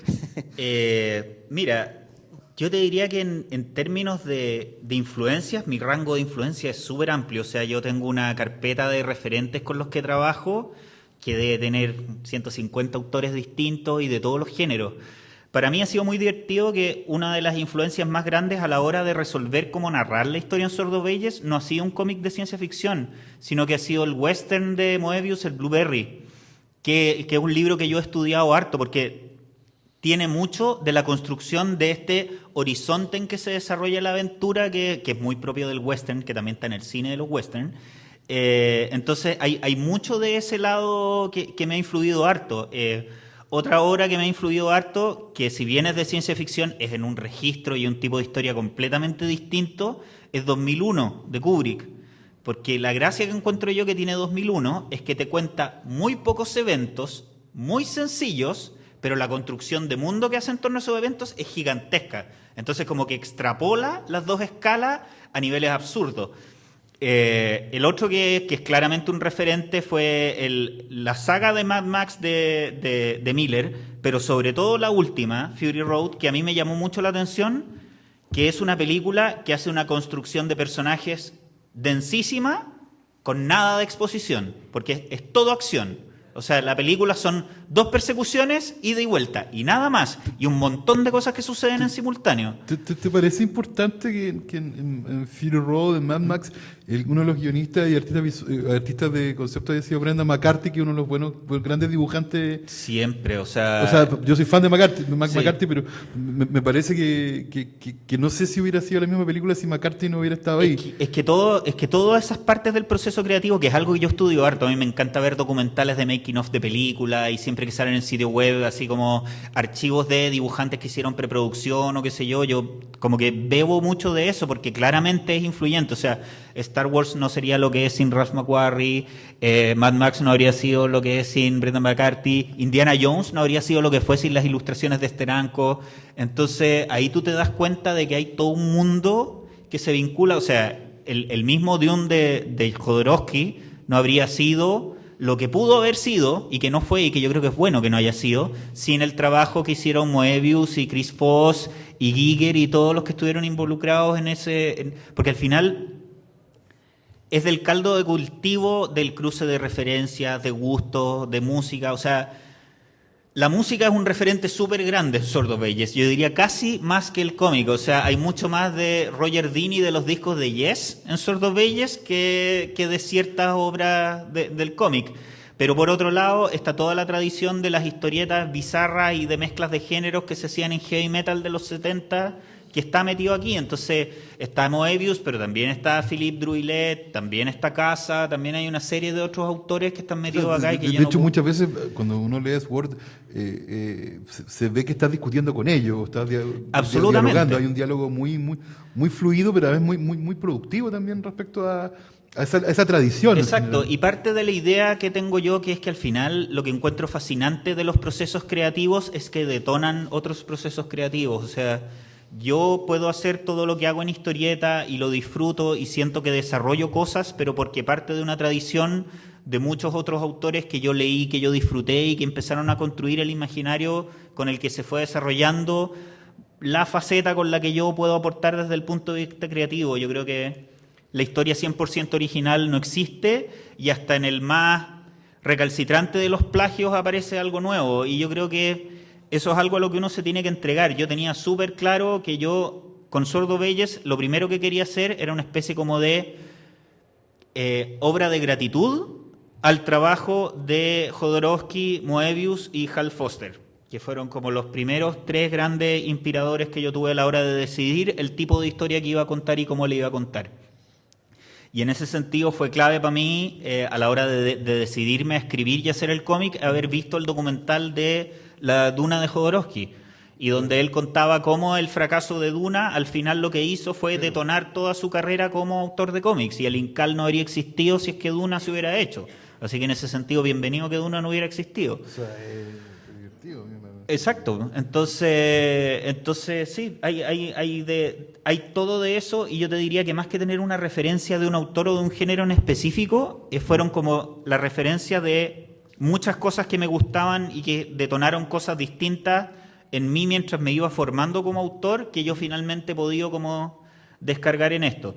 Y pasa en que uno al final se lanza a contar una historia y la historia te pide cosas que tú no querías contar. Entonces, una de las cosas que yo no iba a hacer en Sword of Ages era dobles páginas, por ejemplo. Y terminé poniendo 2 dobles páginas en cada uno de los números. Y porque la historia lo pide. Tenemos más preguntas, comentarios. Javier, por favor. Sí, es que quería hacer una consulta con como el contexto de producción que tiene el cómic chileno actual. O sea,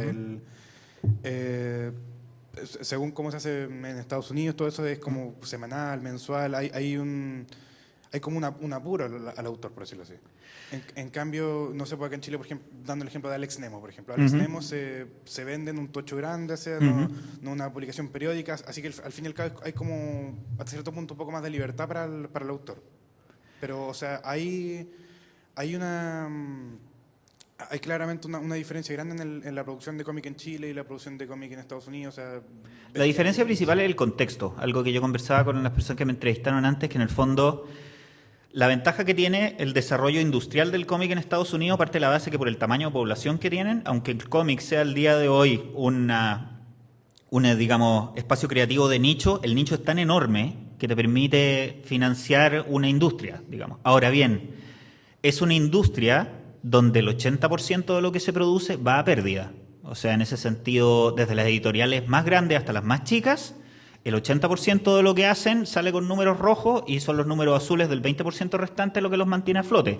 Y por eso hay espacio para que de repente te ofrezcan proyectos de autor y qué sé yo, pero por otro lado también se da que muchas editoriales tienen que mantener la fábrica de franquicias andando, porque eso es lo que mantiene, digamos, o sea, DC Comics puede publicar 50 títulos distintos gracias a todo lo que vende Batman, digamos. Porque si Batman no vendiera todo lo que vende, no habría Doom Patrol, no habría proyectos, no habría Vértigo Comics, no habría... Porque, digamos, son procesos en que tú nunca sabes lo que va a hacer el batatazo. O sea, Locan Key, nadie esperó nunca que se convirtiera en lo que se convirtió. O sea, actualmente se publica en 17 países.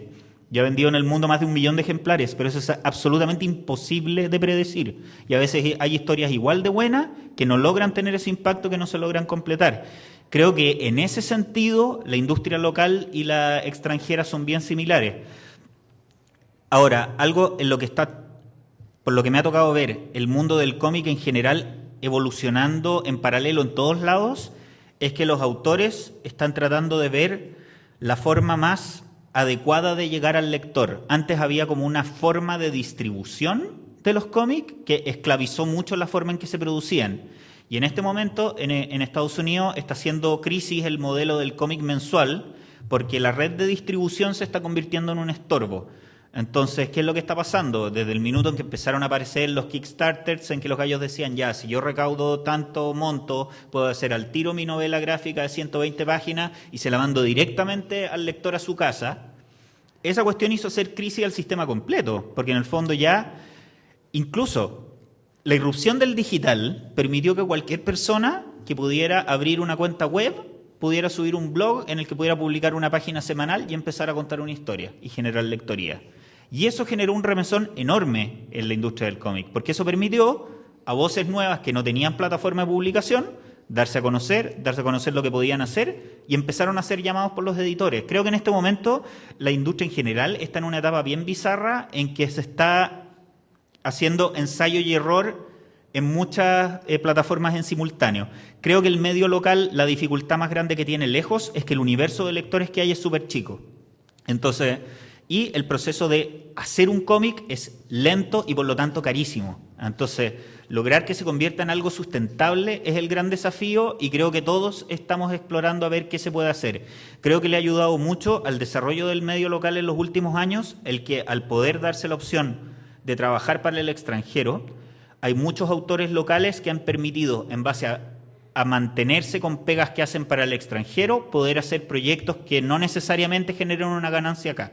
Entonces tú tenés casos como el de Gonzalo Martínez, por ejemplo, que yo encuentro que es un personaje bien fascinante de conocer como autor, porque de partida es una persona que salió de la arquitectura como yo, pero él tomó la decisión de dejar la arquitectura y dedicarse a hacer cómic a los 45 años, cuando todavía estaba pagando colegios y educando hijos, y dio el salto al vacío.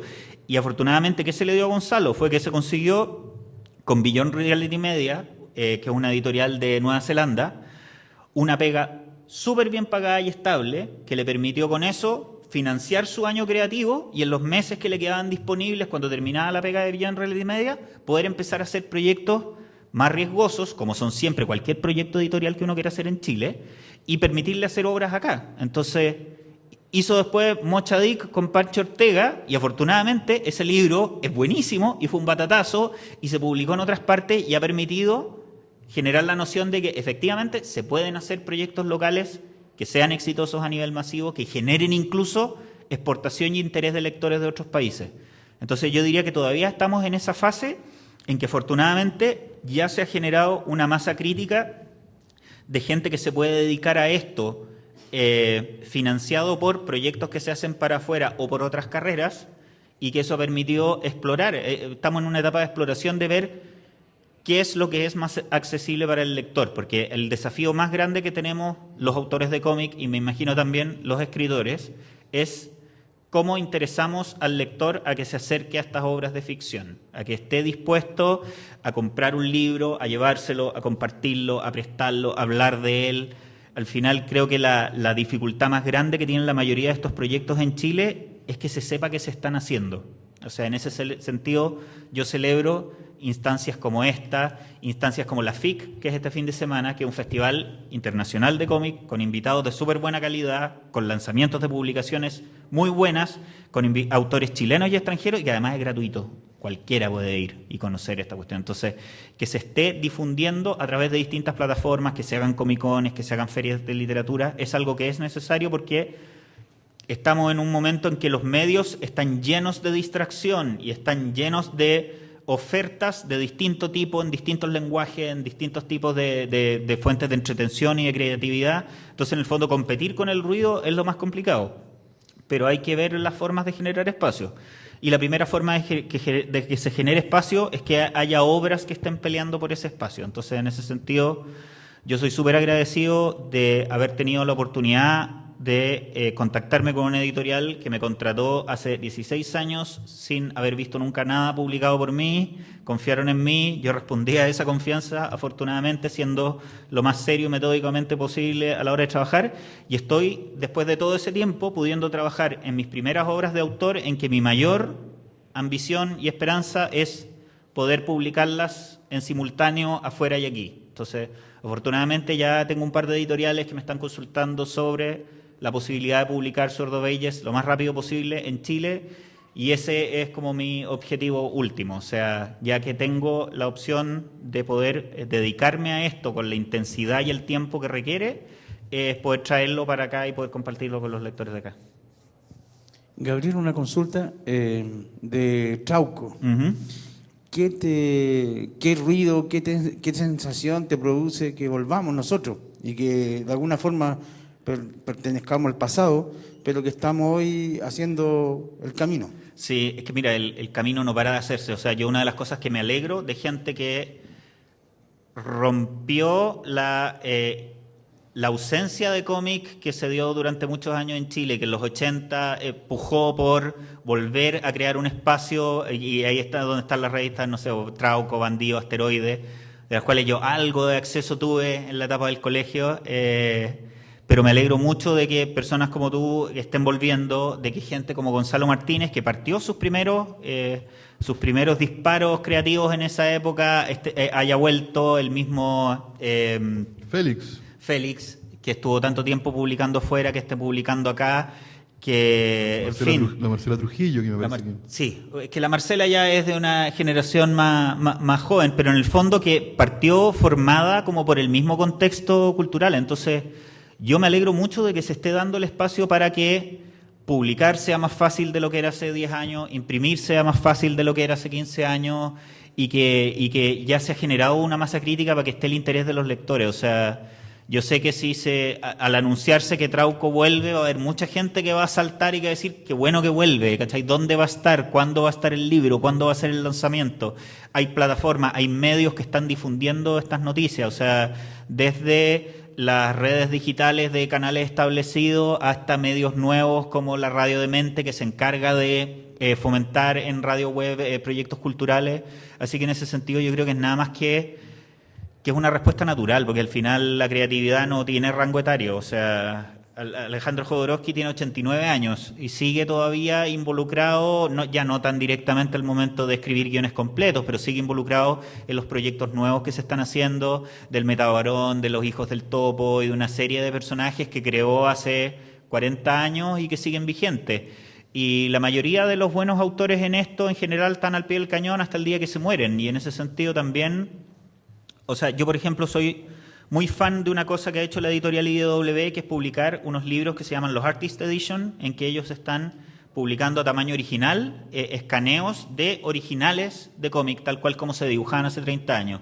Y tienen un archivo de material, ya han publicado más de 120 tomos de esos libros, siguen sacando números nuevos, y eso ha permitido recuperar un montón de autores clásicos del cómic de Estados Unidos que hace un montón de tiempo que no estaban dibujando algunos de ellos, pero que han vuelto a despertar el interés de los lectores, porque básicamente son la escuela de todos los autores nuevos. Entonces, hasta el último día uno puede estar aprendiendo cosas nuevas de gente que viene de antes y uno puede estar transmitiendo cosas nuevas a la gente que viene después.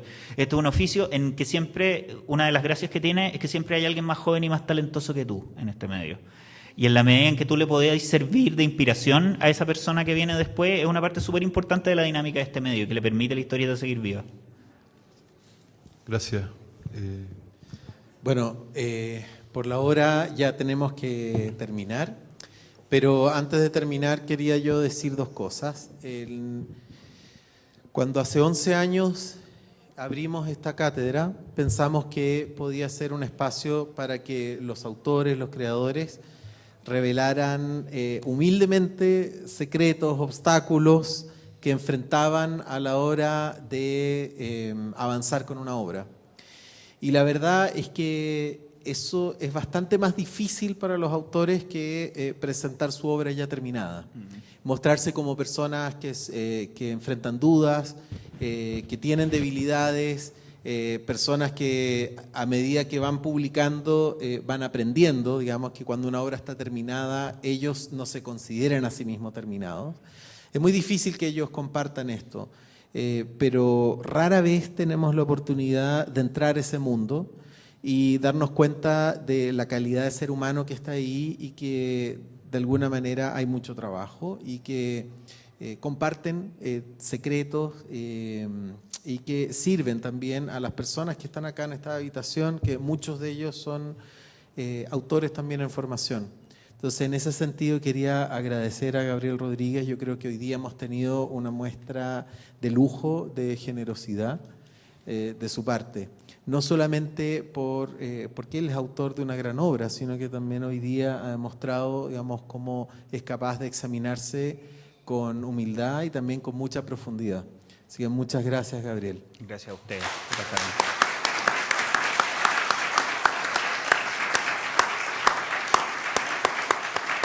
Bueno, Yo de nuevo reitero mi agradecimiento a la universidad, a la Escuela de Letras y a la cátedra misma.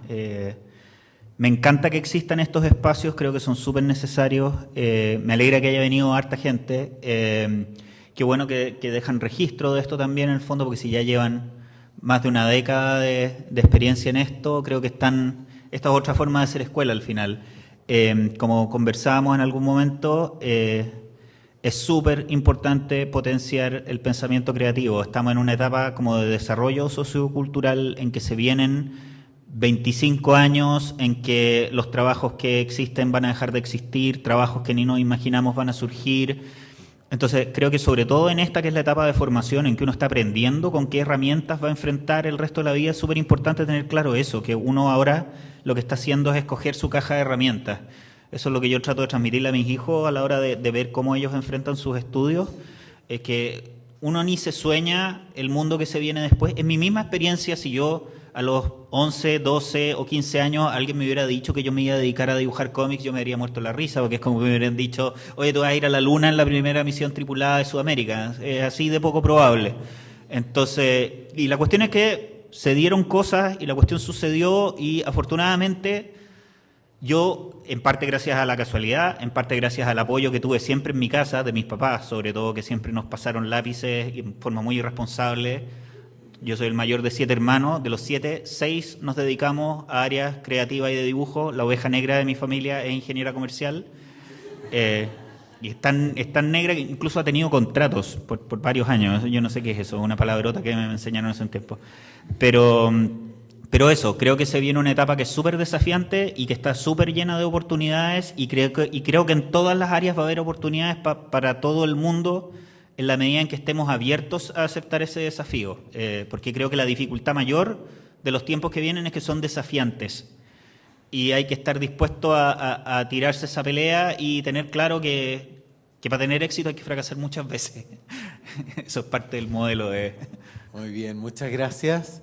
Esta cátedra continúa todo el año, nosotros no paramos hasta diciembre. Este día lunes tenemos un nuevo invitado, Pierre-Marc de Biasy. Él es ensayista, experto en Flaubert, pero también es artista visual, trabaja sobre el soporte de papel y el día lunes va a hacer una conferencia sobre el rol que tiene el papel como soporte y como formato en el avance y el contacto de distintas culturas. Así que los invitamos el día lunes 11:30 en este mismo lugar. Muchas gracias, Gabriel, y muchas gracias, Álvaro.